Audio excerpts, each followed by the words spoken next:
Di sebuah kota kecil bernama Wood River, Illinois, pada musim panas tahun 1978, kehidupan tampak berjalan begitu tenang. Tidak ada yang menduga bahwa di balik ketenangan itu, sebuah mimpi buruk akan segera lahir. Sebuah kejahatan yang begitu brutal, begitu tak terbayangkan, hingga mengubah cara pandang seluruh kota terhadap kata aman. Nama korban itu adalah Carla Blown, seorang gadis muda berusia 22 tahun yang dikenal ceria, manis, dan sopan. Dia baru saja memulai babak baru dalam hidupnya, dengan cinta dan masa depan yang tampak begitu menjanjikan. Tapi, di balik dinding rumah kecil di Acton Avenue, seseorang memperhatikan. Seseorang yang bukan orang asing, melainkan tetangga sendiri. Impian Amerika yang berubah menjadi mimpi buruk. Pada tanggal 20 Juni 1978, Carla Blown dan tunangannya, Mark, baru saja pindah ke rumah kecil impian mereka di 4th Avenue, Wood River. Rumah itu sederhana, tapi bagi mereka itu simbol dari awal kehidupan bersama.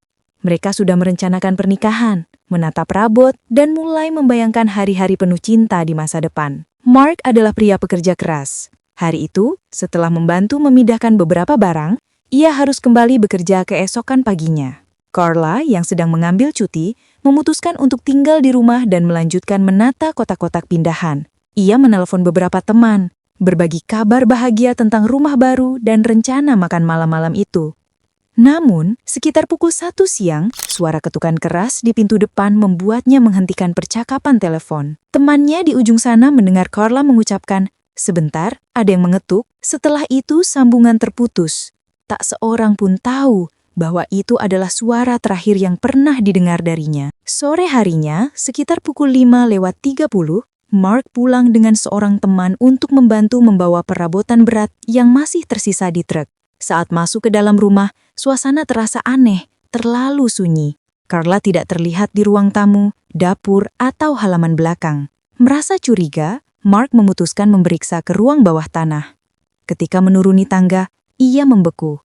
Di depan matanya, di lantai beton ruang utilitas, terlihat tubuh Carla berlutut, wajahnya terbenam dalam ember berisi air. Mark berlari, mengangkat tubuh tunangannya, berteriak memanggil nama yang kini tak lagi menjawab. Tapi, tubuh itu dingin, kaku, dan tak lagi bernyawa. Dalam kepanikan, ia memeluknya erat sambil menjerit meminta tolong. Temannya segera menelpon polisi. Ketika petugas datang, mereka langsung tahu, ini bukan kecelakaan. Ini pembunuhan. Ruang bawah tanah itu menunjukkan tanda-tanda kekacauan. Di satu sudut, sebuah sofa tampak basah. Di lantai, ada tetesan darah. Sebuah teko kopi kaca ditemukan di dekatnya, tampaknya digunakan untuk menampung air, mungkin untuk membersihkan sesuatu. Tubuh Carla memberi petunjuk yang lebih menyeramkan. Ia mengenakan sweater tebal yang dikancingkan hingga ke leher, padahal hari itu panas terik. Dari pinggang ke bawah, ia telanjang. Tangannya diikat dengan kabel listrik, tapi longgar, seolah dibuat hanya untuk menciptakan kesan palsu. Lehernya di kaos kaki pria yang diikat menjadi satu. Ada luka sayatan di dahi dan rahangnya tampak patah. Luka-luka itu menunjukkan bahwa ia sempat berjuang keras sebelum nafas terakhirnya dicabut dengan kekerasan. Namun tidak ditemukan bukti pemerkosaan. Meski begitu, polisi yakin serangan awal mungkin telah dicoba. Semua petunjuk mengarah pada sesuatu yang lebih gelap daripada sekadar pembunuhan. Ada dorongan, ada obsesi. Polisi mulai dengan hipotesis paling klasik. Pelaku pasti seseorang yang mengenal korban. Mereka memeriksa Mark terlebih dahulu. Ia yang terakhir kali melihat Carla hidup. Mark tidak menyangkal bahwa hubungan mereka kadang naik turun, tapi akhir-akhir ini semuanya baik-baik saja. Ia bahkan baru saja melamar Carla. Alibi Mark diperiksa. Rekan kerjanya mengkonfirmasi bahwa ia berada di tempat kerja sepanjang hari. Ia dibebaskan dari kecurigaan. Kemudian penyelidikan mengarah pada mantan pacar Carla, yang sempat menolak perpisahan mereka. Tapi setelah diinterogasi dan diperiksa, tak ada bukti yang mengaitkannya. Kemudian muncullah nama lain, John Prente, Tetangga di rumah sebelah John Prante, 29 tahun, dikenal sebagai pria yang ramah. Sering duduk di beranda bersama temannya, Paul, mengamati lingkungan sekitar. Hari ketika Carla dan Mark pindahan, mereka memperhatikan pasangan itu, terutama Carla. John bahkan mencoba berbicara dengannya, mengatakan bahwa mereka dulu bersekolah di sekolah menengah yang sama. Bagi Carla, itu hanya sapaan singkat, tapi bagi John, sepertinya lebih dari itu. Ketika polisi mewawancarainya, John tampak tenang dan kooperatif. Ia bahkan bersedia mengikuti tes poligraf. Hasilnya, ia lulus dengan baik.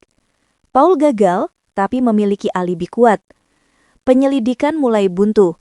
Tak ada jejak jari, tak ada saksi, dan tak ada DNA.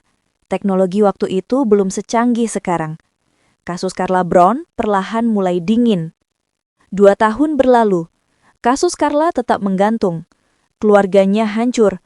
Mark berjuang untuk melanjutkan hidup, dan polisi kehabisan arah. Namun, seorang penyelidik bernama Alpha Bush menolak menyerah. Ia menghadiri seminar forensik di University of New Mexico dan bertemu dengan Dr. Homer Campbell, pakar odontologi forensik. Bush menunjukkan foto-foto otopsi Carla. Saat melihatnya, Dr. Campbell menemukan sesuatu yang luput dari perhatian semua orang, bekas gigitan di bahu Carla. Itu bukti yang sangat spesifik dan mungkin kunci membuka misteri ini. Tahun 1982, jasad Carla digali kembali untuk dilakukan otopsi kedua. Hasilnya mengguncang. Ditemukan memar di kulit kepala, menunjukkan pukulan keras sebelum wajahnya ditenggelamkan ke dalam air. Ia masih hidup saat itu dan dibunuh dengan cara perlahan. Yang paling penting, bekas gigitan di bahu dan tulang selangka terlihat jelas. Bekas itu difoto dengan kualitas tinggi, dan dari bentuknya, gigi pelaku bisa diidentifikasi. Kini, polisi punya petunjuk baru, dan pandangan mereka kembali mengarah pada John Prante. Setelah penyelidikan dilanjutkan, muncul informasi baru. Beberapa saksi mengatakan bahwa setelah pembunuhan, Prante pernah bercerita detail tentang bagaimana tubuh Carla ditemukan, detail yang hanya diketahui polisi. Ia bahkan menyebut posisi ember dan luka-luka yang belum dipublikasikan. FBI melalui profiler terkenal, John Douglas, membantu menggambarkan profil pelaku.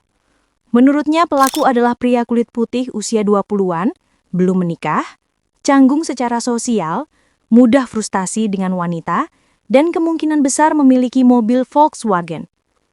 Profil itu cocok sempurna dengan John Prante. Namun Prante tetap tenang. Ia tetap menyangkal dan bersedia memberikan cetakan gigi untuk dibandingkan dengan bekas gigitan di tubuh korban. Ia yakin akan bebas seperti sebelumnya. Polisi juga berbicara dengan mantan pacar Prante.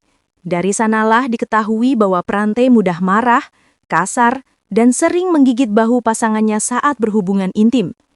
Ia juga diketahui menderita impotensi, sesuatu yang membuatnya merasa rendah diri dan terhina.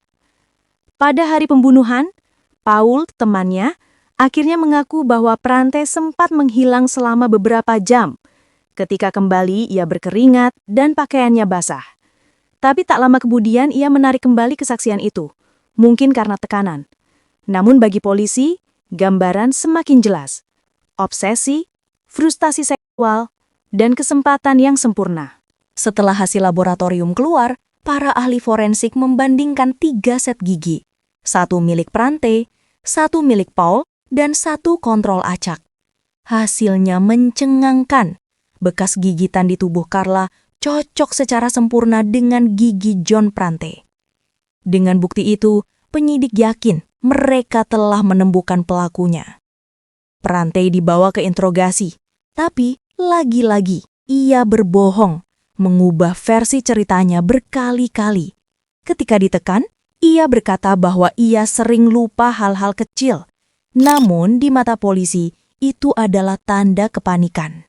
Tahun 1983, John Prante resmi didakwa atas pembunuhan Carla Brown. Persidangan berjalan sengit. Pengacara pembela berusaha meruntuhkan kredibilitas bukti gigitan, menganggapnya tidak akurat. Tapi, jaksa memiliki lebih banyak kesaksian saksi, kecocokan profil psikologis, dan bukti perilaku menyimpang. Juri hanya butuh waktu singkat untuk mengambil keputusan. Bersalah. John Prante dijatuhi hukuman 75 tahun penjara. Di ruang sidang, keluarga Carla menangis lega, bukan karena bahagia, tapi karena akhirnya mendapat keadilan setelah 5 tahun penderitaan. Mark, sang tunangan, hanya menunduk. Dalam satu hari, ia kehilangan cinta hidupnya dan menyaksikan tetangganya sendiri menjadi monster. Prante menghabiskan lebih dari 3 dekade di penjara. Ia terus mengajukan banding dengan alasan bahwa bukti bekas gigitan tidak dapat dipercaya. Ia bersikeras bahwa ia tidak bersalah. Namun, dunia di luar terus berubah. Forensik semakin maju, dan sebagian kalangan mulai mempertanyakan keabsahan bukti gigitan secara umum. Tapi dalam kasus Carla Brown, semua petunjuk dari lokasi, perilaku, hingga pengakuan tidak langsung tetap mengarah padanya.